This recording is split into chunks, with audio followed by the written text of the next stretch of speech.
बाराबंकी सड़क हादसे में मरने वालों के लवाहिकीन को यूपी हुकूमत की जानिब से 2-2 लाख रुपए दिए जाएंगे। वहीं जख्मियों के इलाज के लिए 50,000 रुपए इमदादी रकम का ऐलान भी किया गया है। वाज़ेह हो कि यूपी के बाराबंकी में बस और ट्रक के बीच टक्कर के नतीजे में 9 अफराद हलाक जबकि मुतअद्दिद जख्मी हुए हैं। जख्मियों को नजदीकी अस्पताल में मुंतकिल किया गया है। इतलात के मुताबिक बस दिल्ली से बहराइच जा रही थी। हादसा देवा थाने के तहत बबूरिया गांव में हुआ है।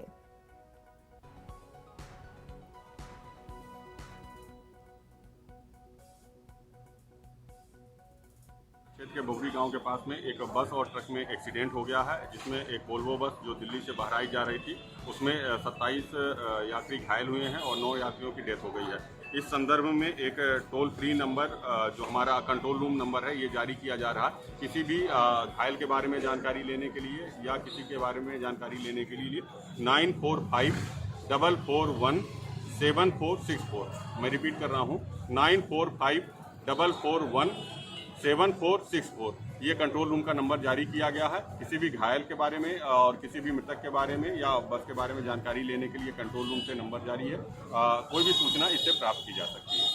बाराबंकी से हमारे नुमाइंदे अनिरुद्ध इस वक्त हमारे साथ जुड़ चुके हैं। अनिरुद्ध, काफी दर्दनाक हादसा पेश आया है, तफसीलात बताएं। देखिए, मैं बताना चाहूंगा कि ये देवा थाना क्षेत्र के अंतर्गत जो किसान पथ है वहाँ पे ये सुबह हादसा हुआ था। ये एक डबल डेकर प्राइवेट बस जो दिल्ली से बहराइच जा रही थी उसकी टक्कर जो थी एक ट्रक से हो गई थी जिसमें बालू लगा हुआ था। और ये तब हुआ जब जब ट्रक अपोजिट डायरेक्शन से आ रही थी और बीच में एक मवेशी को बचाने के चलते ये पूरा हादसा हुआ। इसके बाद ट्रक और जो डबल डेकर है वो आमने सामने उनकी भिड़ंत हुई और जिसमें अभी तक की अपडेट की बात करी जाए तो मौत का आंकड़ा 14 हो गया है और कई जो है इसमें गंभीर रूप से घायल हैं जिनको लखनऊ ट्रामा सेंटर रेफर कर दिया गया है। कई इसमें से बच्चे भी थे। तमाम ये जितने भी लोग थे ये सब गोंडा बहराइच के रहने वाले थे। किसी और सभी लोग जो थे इसमें से उनके कहीं जूस की दुकानें थी। दिल्ली में कहीं जूस की दुकान में कोई काम करता था और कुछ रेड़ी पट्टी वाले सब थे, सब काम करते थे। तो अभी तक की जो डिटेल सामने आ रही है उसमें यह है कि 14 लोग की इसमें मौत की पुष्टि हुई है, 26 लोग इसमें घायल। ये सभी लोग बहराइच और क्यासरगंज, गोंडा आसपास के इलाकों के ये सब रहने वाले थे जो घायल हैं। और काफी बड़ा हादसा, इससे पहले भी रामसनई घाट में भी इसी तरीके का हादसा हुआ था। जो डबल डेकर बस में यात्री सवार थे उनकी भी इसी तरीके से मौत हुई थी। तो कहीं ना कहीं बड़ा दुखद हादसा है और इस पे मुख्यमंत्री ने भी सूबे के मुख्यमंत्री ने भी इसमें ऐलान किया है कि मुआवजा दिया जाएगा। तो और अभी मौके पे प्रशासनिक अमला जो है तमाम जो घायल हैं उनका इलाज करवा रहे हैं और जो गंभीर रूप से घायल है उनको लखनऊ भेज रहे हैं और जो मामूली रूप से घायल है उनका इलाज यहाँ पे चल रहा है। जी अनिरुद्ध, बेहद शुक्रिया तमाम तफसीलात के लिए। अब बात करते हैं लखीमपुर सान्हे की।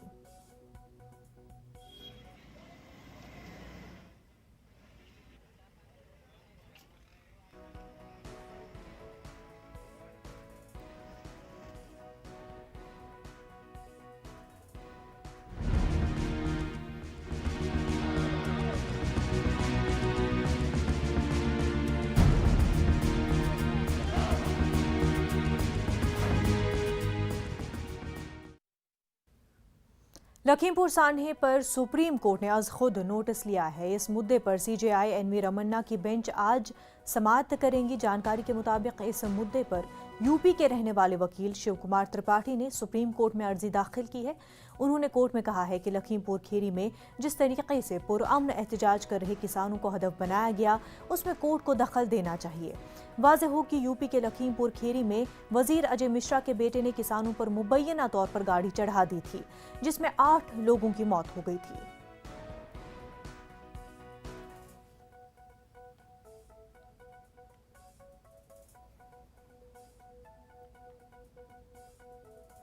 लखीमपुर खीरी सान्हे की जांच के लिए कमेटी तश्कील दी गई है। हाईकोर्ट के रिटायर्ड जज प्रदीप कुमार श्रीवास्तव की क़यादत में कमेटी तश्कील दी गई है। महकमे दाखिला ने जांच का हुक्म दे दिया है। लखीमपुर खीरी में तेज रफ्तार गाड़ी ने किसानों को कुचल डाला था।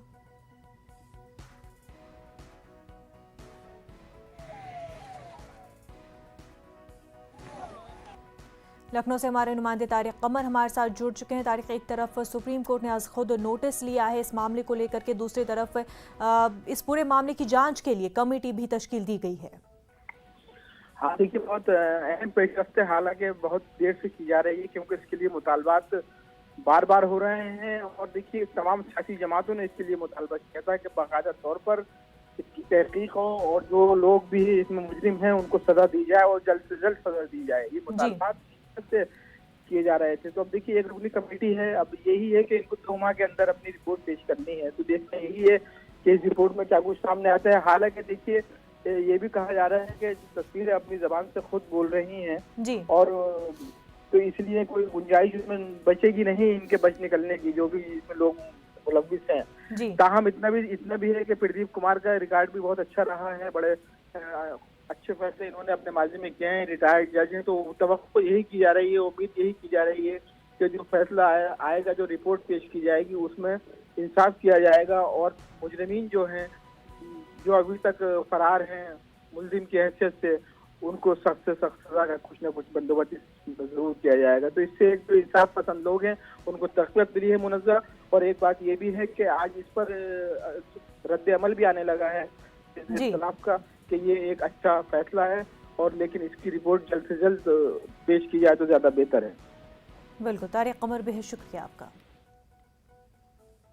आगे बढ़ते हैं। लखीमपुर में मुतासरा किसान खानदानों से मुलाकात करने और उनके साथ यगानगत का इजहार करने के बाद राहुल गांधी और प्रियंका गांधी आज बहराइच का दौरा कर सकते हैं। जराये के मुताबिक राहुल और प्रियंका नानपारा के पूर्वा गांव जाकर मुतासरा खानदानों से मुलाकात कर सकते हैं। लखीमपुर सान्हे में पूर्वा गांव के भी 2 किसान हलाक हुए थे।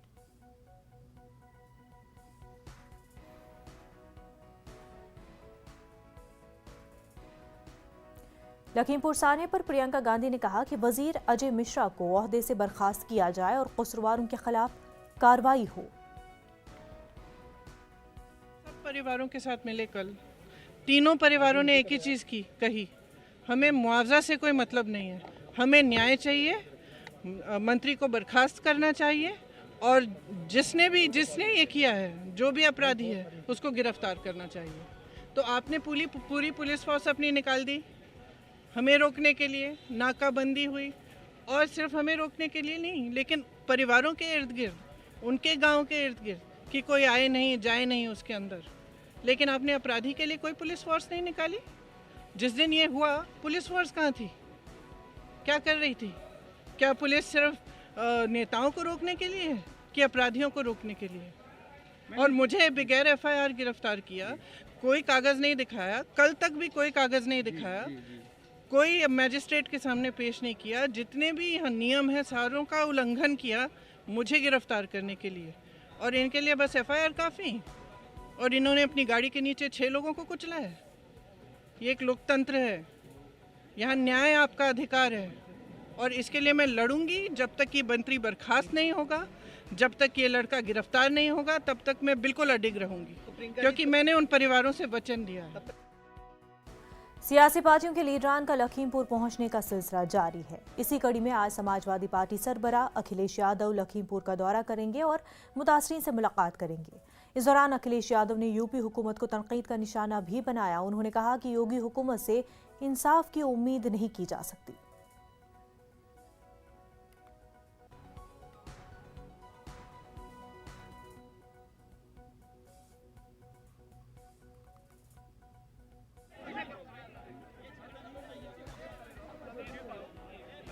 हम भारतीय जनता पार्टी से जानना चाहते हैं, कानपुर के व्यापारी को पीट पीट करके पुलिस ने मार दिया, क्या पुलिस जो फरार है वो पकड़ी गई? क्या पुलिस को नहीं फरार किया हुआ है? IPS पे आरोप था, वो IPS फरार है कि नहीं फरार है? जो नामजद हैं, जो लखीमपुर की घटना में नामजद हैं, वीडियोस आ गए, वीडियो क्लिप्स आ गई हैं, बयान हैं, लोगों ने देखा है, जो घटना पे मौजूद थे उन्होंने बताया है कि गृह राज्य मंत्री के बेटे थे। उससे पहले के भी वीडियो आए हैं कि किस तरीके से गाड़ी से इशारा किया जा रहा है, किस बात का इशारा किया जा रहा है। वो वीडियो भी बाहर आए हैं जिसमें भाषण दिया गया है और कहा गया कि आप जानते नहीं हो कि हम कौन हैं। जो धमकी दे रहा हो, क्या उम्मीद करोगे उसके रहते हुए गृह राज्य मंत्री के आपको न्याय मिल जाएगा? इस वक्त की बड़ी खबर आपको बता दें, दिल्ली फसादात मामले की समाअत कर रहे जज का तबादला हो गया है। एएसजे विनोद यादव का तबादला किया गया है। विनोद यादव ने दिल्ली पुलिस की जांच पर सवाल खड़े किए थे। एएसजे विनोद यादव ने कहा था, तारीख में दिल्ली फसादात की जांच में पुलिस की नाकामी को याद किया जाएगा। विनोद यादव के अलावा 10 जुडिशियल दीगर अफसरान का तबादला भी हुआ है। काफी अहम खबर ये दिल्ली फसादात मामले से जुड़ी हुई ये खबर है। दिल्ली मामले को समाअत कर रहे जज का तबादला कर दिया गया है। दिल्ली फसादात मामले की समाअत कर रहे जज का तबादला कर दिया गया है। एएसजे विनोद यादव का तबादला कर दिया गया है। आपको बता दें, विनोद यादव ने दिल्ली पुलिस की जांच पर सवाल खड़े किए थे। एएसजे विनोद यादव ने कहा था, तारीख में दिल्ली फसादात की जांच में पुलिस की नाकामी को याद किया जाएगा। हमारे नुमाइंदे सुशील इस वक्त हमारे साथ जुड़ चुके हैं। सुशील, क्या वजह है इसकी कि जिन जज ने सवाल खड़े किए पुलिस की कारकर्दगी पर, उन्हें उनका तबादला कर दिया गया?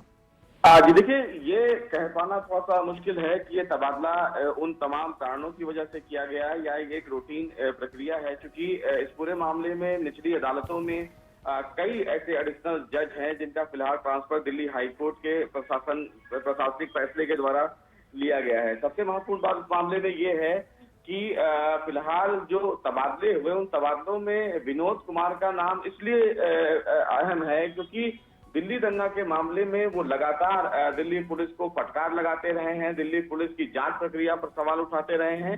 ऐसे में उनका ट्रांसफर होना कहीं ना कहीं सवाल के दायरे में है कि आखिर जब दिल्ली दंगा के मामले में कोई जज इस पूरे मामले की सुनवाई कर रहा है और दिल्ली पुलिस की जांच प्रक्रिया, दिल्ली पुलिस के ट्रायल पर सवाल खड़ा करता है, तो उस पर कहीं ना कहीं एक बड़ा सवाल लगता है और इसीलिए फिलहाल ये माना जा रहा है कि विनोद कुमार का कहीं ना कहीं ट्रांसफर करना इन तमाम चीजों को जोड़ रहा है। बहरहाल ये एक सामान्य प्रक्रिया होती है जो फिलहाल कोर्ट के द्वारा किया जाता है, लेकिन विनोद कुमार इस ट्रायल को लेकर दिल्ली पुलिस को लगातार फटकार लगाते रहे हैं और इसीलिए उनका जो ट्रांसफर है वो सवालों के घेरे में। जी सुशील, बेहद शुक्रिया आपका।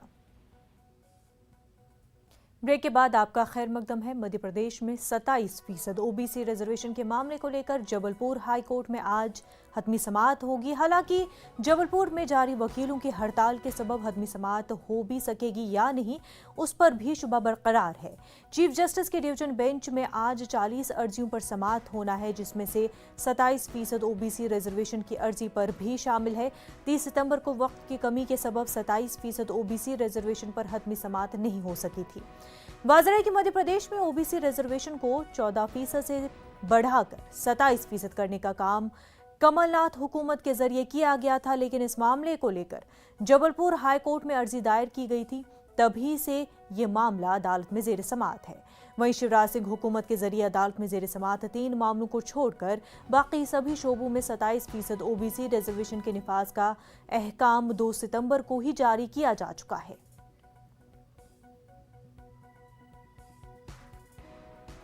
भोपाल से हमारे नुमाइंदे मेहताब आलम हमारे साथ जुड़ चुके हैं। वकीलों की हड़ताल के चलते क्या आज हतमी समाअत हो पाएगी? मुनज़्ज़ा, इसी पर शुबा बरकरार है कि जब समाअत होगी या नहीं होगी। अगर समाअत होती भी है तो क्या इसको वक्त इतना मिल पाएगा समाअत के लिए, क्योंकि चीफ जस्टिस की डिवीजन बेंच में ओबीसी के 27% रिजर्वेशन का मामला जेर समाअत है और आज जो है चीफ जस्टिस की डिवीजन बेंच में 40 मामलों की समाअत होनी है। क्योंकि पिछली अगर हम 30 सितंबर की बात करें तो उस वक्त दिन भी जो है हतमी समाअत इसलिए नहीं हो सकी थी क्योंकि वक्त कम था और अदालत ने जो है इसमें 1 हफ्ते की तोसी यानी 7 अक्टूबर की समाअत का ऐलान किया था। वहीं पर अगर हम दोनों पार्टियों की बात करें, भारतीय जनता पार्टी और कांग्रेस, दोनों ही पार्टियां जो है 27% रिजर्वेशन को लेकर अपने अपने दावे कर रही हैं और दोनों ही पार्टियां जो है, क्योंकि मध्य प्रदेश में ओबीसी जो आबादी है वो 52% है और दोनों पार्टियां ओबीसी तक अपनी रसाई को किसी भी सूरत में यकीनी बनाना चाहती हैं। जी बिल्कुल। मेहताब, आज अगर हतमी समाअत हो जाती है तो क्या कांग्रेस और बीजेपी के दरमियान जो लंबे अरसे से इस मामले को लेकर के बहस और बयानबाजियां चलती आ रही हैं वो खत्म हो जाएगी? देखिए मोनिता, इसमें बात बहस खत्म होने की नहीं है, बात दोनों की क्रेडिट को लेकर है, क्योंकि 30 मार्च 2019 को कमलनाथ हुकूमत ने 14% से बढ़ाकर 27% ओबीसी रिजर्वेशन का जब ऐलान किया था, तो यही भारतीय जनता पार्टी थी जिसने इसको मुखालफत की थी और कई पार्टियां इस मामले को लेकर अदालत तक गई थी। लेकिन जो है 2 महीने पहले जिस तरह से मरकजी हुकूमत ने ओबीसी के मामले में फहरिस्त बनाने का इख्तियार जो है सूबाई हुकूमतों को दिया, उसके बाद बीजेपी के नजरिए में जो है तब्दीली है और बीजेपी अब खुद जो है 27% ओबीसी रिजर्वेशन की वकालत कर रही है। तो अब दोनों ही पार्टियां जो है ओबीसी रिजर्वेशन को लेकर जो है तरफदारी कर रही हैं और दोनों अपने अपने तरीके से इसको कैच करने की कोशिश कर रही हैं, क्योंकि अब दोनों ही पार्टियों में इस 27% ओबीसी रिजर्वेशन को लेकर किसी तरह का इख्तलाफ नहीं है। अब क्रेडिट की लड़ाई है और दोनों ओबीसी रिजर्वेशन को लेकर जनता के बीच अपनी अपनी क्रेडिट की बुनियाद पर पहुंचना चाहती है। बिल्कुल, मेहताब आलम बेहद शुक्रिया आपका।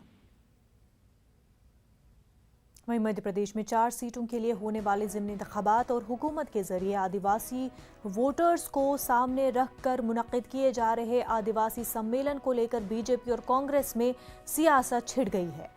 सीएम शिवराज सिंह के जरिए झाबुआ में आदिवासी सम्मेलन का इनेकाद करने को कांग्रेस ने न सिर्फ हुकूमत पर आदिवासियों को गुमराह करने का इल्ज़ाम लगाया है, बल्कि यहाँ तक कह दिया है कि जब निमावर और नीमच में आदिवासियों का कत्ल किया गया तब सीएम कहीं नजर नहीं आए, बल्कि वोट के लालच में आदिवासी समाज को गुमराह किया जा रहा है। वहीं वज़ीर आला शिवराज सिंह ने कांग्रेस के इल्जाम को न सिर्फ मज़ाक़खेज़ करार दिया है, बल्कि कहा कि आदिवासी समाज के लिए कमलनाथ हुकूमत ने न सिर्फ फलाही स्कीमों को बंद करके उन्हें पीछे ले जाने का काम किया था।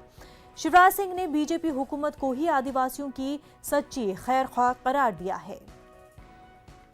उपचुनाव देखकर मुख्यमंत्री शिवराज सिंह चौहान जी आदिवासियों की आंखों में धूल झोंकने आदिवासी सम्मेलन करने निकल पड़े हैं। जब नेमावर में पूरे आदिवासी परिवार का नृशंस हत्याकांड किया गया, परिवार सीबीआई जांच की मांग करता रह गया, तब मुख्यमंत्री जी कहाँ थे? जब नीमच में आदिवासी को घसीट कर अमानवीयता की गई, तब मुख्यमंत्री जी कहाँ थे? जब आदिवासियों की ज़मीनें छीनी जा रही हैं, प्रदेश में वन अधिकार छीने जा रहे हैं, तब मुख्यमंत्री जी कहाँ थे?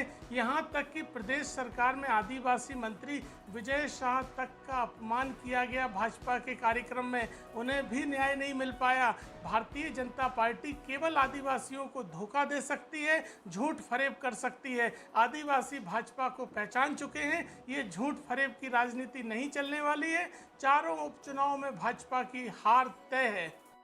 चाहे वो विकास हो या जन कल्याण की योजना हो, समाज के सब वर्गों के लिए बनाई, जनजाति भाई बहनों के लिए भी बनाई। बीच में वो कई योजनाएं कांग्रेस ने 15 महीने में बंद कर दी, अब वो योजनाएं फिर से चालू की है और फिर एक रोड मैप जिससे हमारे मुझे लगता है कि यहाँ मानवीय सेवा का, ईश्वरीय सेवा का एक उत्तम उदाहरण हो सकता है अगर हम दिव्यांग जनों के साथ अपनी संवेदना को व्यक्त करते हुए उनके साथ खड़े होते हैं। आज के इस अवसर पर मैं विभाग के मंत्री सलील राजभर को धन्यवाद दूंगा कि T20 टूर्नामेंट के माध्यम से उन्होंने इन दिव्यांग जन खिलाड़ियों को यहां पर प्रोत्साहित किया है और वह खेल विभाग के साथ मिलकर के पैरालंपिक में भारत के जो भी खिलाड़ी पुरस्कार प्राप्त किए हैं, उत्तर प्रदेश के जितने भी दिव्यांग जन खिलाड़ी उसमें प्रतिभाग किए हैं, उनके सम्मान के लिए विशेष आयोजन की तैयारी करें। एक बड़ा आयोजन हम लोग आयोजित करने जा रहे हैं। आज के इस अवसर पर एक बार फिर से मैं इस पूरे आयोजन के प्रति आयोजकों को हृदय से धन्यवाद देता हूं, अपनी शुभकामनाएं देता हूं। और यहां पर आज हम लोग जब काशी में हैं, प्रधानमंत्री मोदी जी के जन सेवा के 20 वर्ष पूरे हो रहे हैं, मुख्यमंत्री के रूप में और प्रधानमंत्री के रूप में। जन सेवा के ये 20 वर्ष भारतीय राजनीति को एक नई दिशा देने वाले, एक नए भारत की परिकल्पना को साकार करने वाले, भारत को वैश्विक मंच पर मजबूती के साथ स्थापित करने वाले